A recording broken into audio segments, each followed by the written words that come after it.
Hello, so we are Group 2, and we're doing our presentation today on Twitter's reorganization.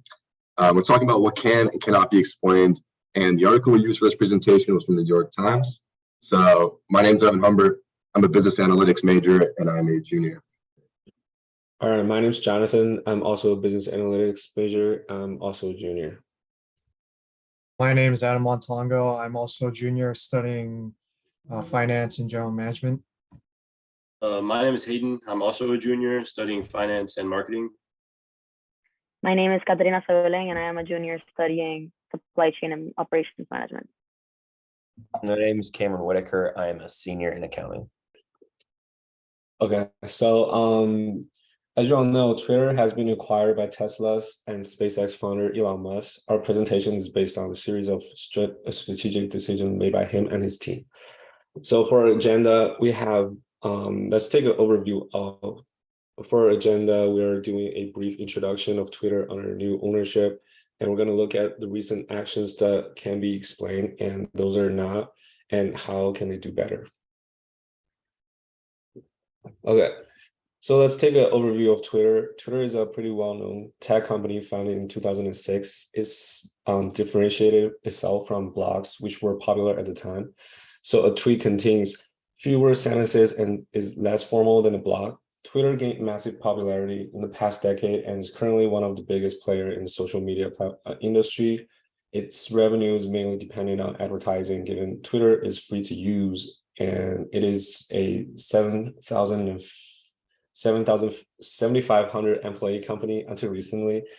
It has been struggling to keep up with competitors like Facebook and Google. Advertising, therefore, is not doing so great with its financials, which leads to the recent acquisition made by the famous electric car Tesla's owner, Elon Musk.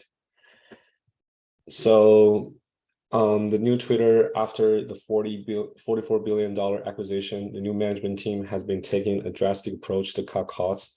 First, it fired half of its employees, only 3,700 out of 75 kept their jobs after the first round. And it is said there are even more, might be even more actions after that. Moreover, Musk and his advisors even found their way to cut costs on Twitter's travel expenses, software services, and real estate, and even their cafeteria food. So for actions that we can explain regarding Twitter's reorganization, since taking over the company in late October, again, Musk has fired about half of the workforce, or around 3,700 employees, with Twitter having accumulated a considerable amount of financial debt over recent years and continuing to lose an estimated $3 million a day. Purging the workforce was an action taken by Musk with the intent of cutting costs.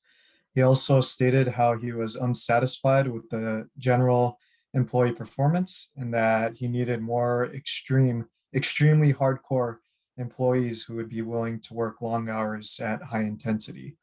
However, the announcement of this new policy has also sparked a new wave of resignations this past week. In fact, less than half of the remaining employees agreed to commit to this new work style. The rest voluntarily resigned from their roles. That said, Twitter is now in the midst of hiring new talent externally who can bring fresh ideas and optimism amid the recent discouraging course of events. From now on, Musk will require Twitter engineers working on new lines of code or other projects to update him weekly on what they worked on and on the results. And in essence, these extreme measures taken by Musk were with the intent of pulling the company out of further debt and bringing the company close to a level to be able to fiercely compete with other social media platforms such as Facebook and TikTok. Twitter 2.0, as he dubbed it, which is his new vision, will turn Twitter into an everything app, which will encompass user-to-user payments, long-form tweets, and more features. Kind of tying that into class, we talk about the industry lifecycle model, which has the 5 stages: intro, growth, shakeout, maturity, and decline.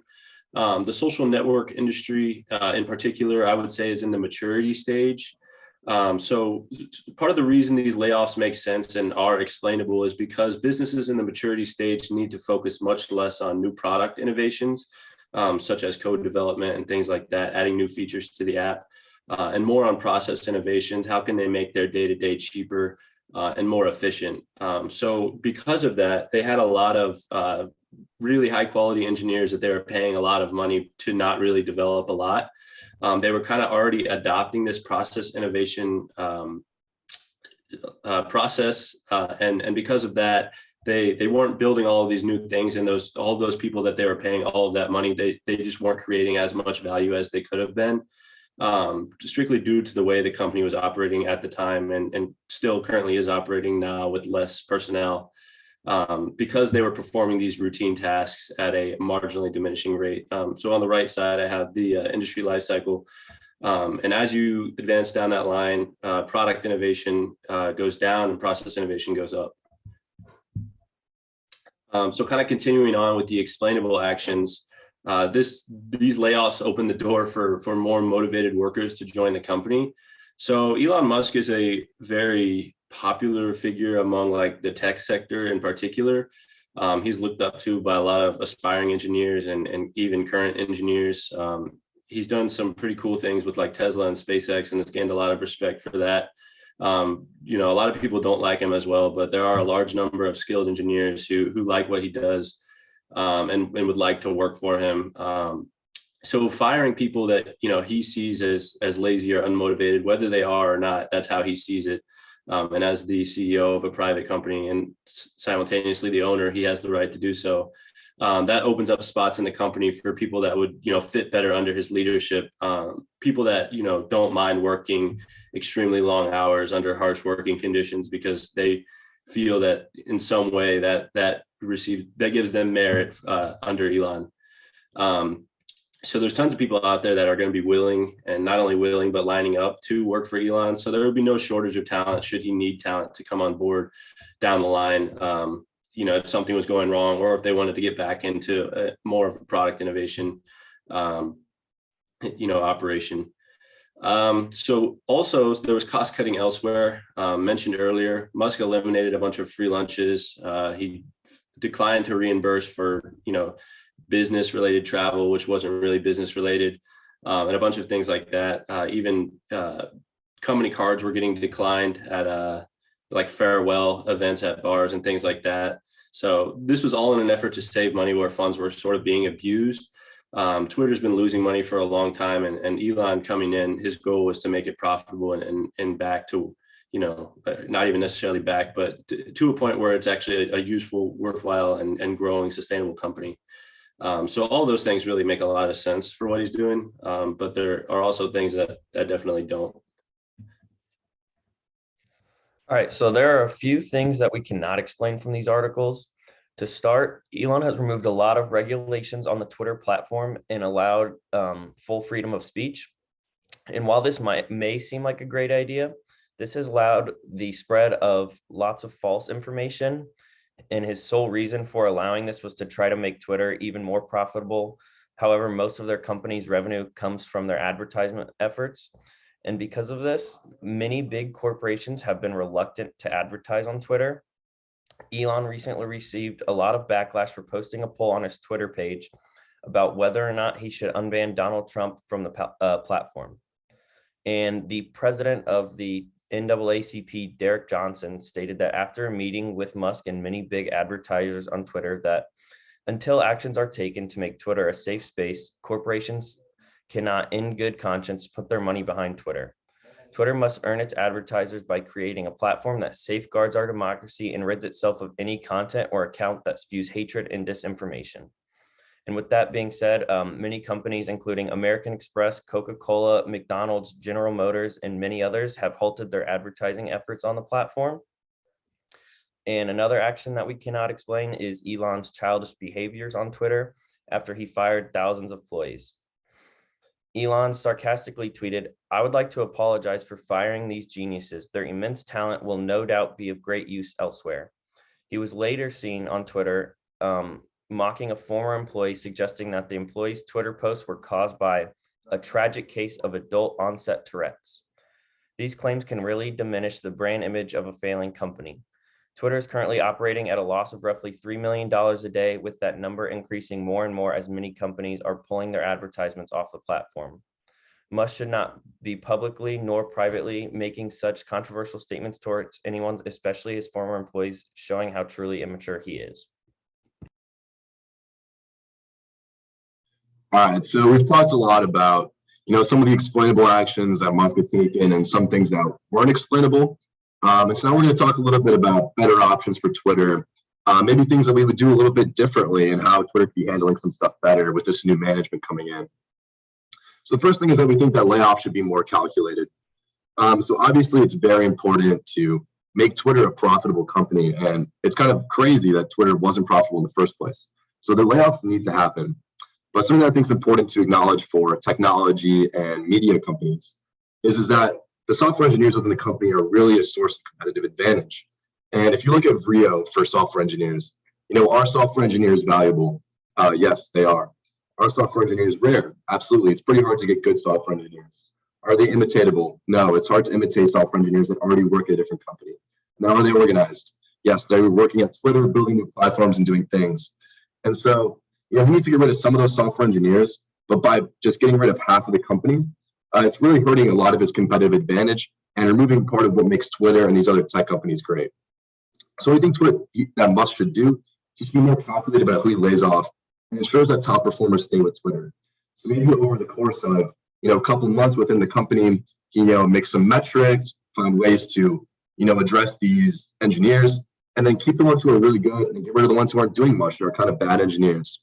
And then the second thing we would think is that he's losing revenue from advertisers. We just talked about how he's relaxed the rules on Twitter, and a lot of advertisers are now pulling from the platform. P&G, Coca-Cola, Pepsi, Ford, GM, and Musk is trying to address this by finding other ways for Twitter to make money. With paying for the blue check mark. Maybe even possibly people having to pay to use Twitter in the first place. And I really don't think a lot of people want to pay to use Twitter or pay for a blue check mark. And if you look at any other social media company, advertising is how you make money on social media. So Musk really needs to bend to what the advertisers want. And if they want harder rules on Twitter, he needs to do that to make money for the company. And so, he just needs to appease these advertisers and bring them back to Twitter, and Twitter will be able to make money off them again. Yes, so it can be argued that network effects, this being the value of a platform increasing with the number of users, is one of Twitter's most important competitive advantages.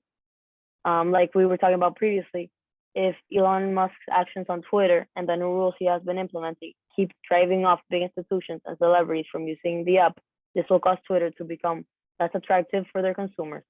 If people keep leaving the app or there becomes no way for people or institutions to be verified, Twitter will lose its credibility and therefore struggle to keep their audience. Another issue that Elon Musk may encounter in his new position of power at Twitter is organizational inertia, meaning that the company is resistant to change, making it prone to failure. Since Musk has changed so much of the structure of how Twitter works and has laid off so many employees may be hesitant to follow his lead and ignore his requests in changing the system that was already in place. Restructuring at such a grand scale and ignoring systems that have been working for so long, that have made Twitter as big as it is, can very much lead to Musk being in over his head and ultimately failing. So also, as we learned in class, acquisitions can lead to problems that make it harder for the business to succeed. Creating shareholder value is critical when acquiring a company, and this is something that Musk has not been very successful at, since he has been very infamous with the public and created a lot of controversy since his acquisition of Twitter. Firing people with no notice, making fun of former employees, and using free speech as an excuse to mock people are things that will eventually tarnish his reputation and therefore Twitter.